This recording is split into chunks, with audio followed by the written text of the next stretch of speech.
দেশকে পরিবর্তন করবে, সরকার নাকি জনগণ? একটা দেশ পরিবর্তনের জন্য সরকারকে যেমনিভাবে গুরুত্ব দিতে হবে, ঠিক তেমনিভাবে একটা দেশ পরিবর্তনের জন্য জনগণকেও গুরুত্ব দিতে হবে। শুধুমাত্র সরকার যদি চেষ্টা করে একটা দেশের পরিবর্তন ঘটাবে, তাহলে কোশ্চিনকালেও সম্ভব নয়। অথবা যদি জনগণ তাদের দায়িত্ব সঠিকভাবে পালন করে, কিন্তু যদি সরকার তার নেওয়া পদক্ষেপগুলো সঠিকভাবে বাস্তবায়ন করতে না পারে, যদি আইন সঠিকভাবে পরিচালনা করতে না পারে, যদি নিয়মকানুনগুলো সঠিকভাবে পরিচালনা করতে না পারে, তাহলে দেশ কিন্তু সুষ্ঠু থাকবে না। এই জন্য একটা দেশ সুষ্ঠুভাবে পরিচালনার জন্য সরকার যেমনিভাবে গুরুত্বপূর্ণ, জনগণও গুরুত্বপূর্ণ।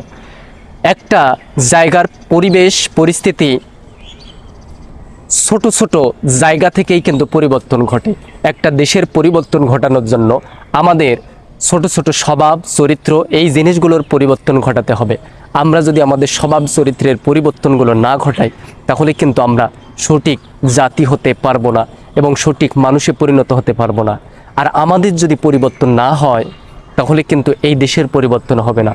তাই আসুন আমাদের দেশকে পরিবর্তনের জন্য আমরা সকলেই মিলে নিজের জায়গা থেকে নিজেকেই পরিবর্তনের জন্য চেষ্টা করি। সরকার দেশকে পরিবর্তন করবে, সরকার এবং জনগণ দুইজনেই যদি সুষ্ঠুভাবে পরিচালনা করে, তাহলে একটা দেশ সোনার দেশে পরিণত হবে। আসুন নিজের জায়গা থেকে বদলাই।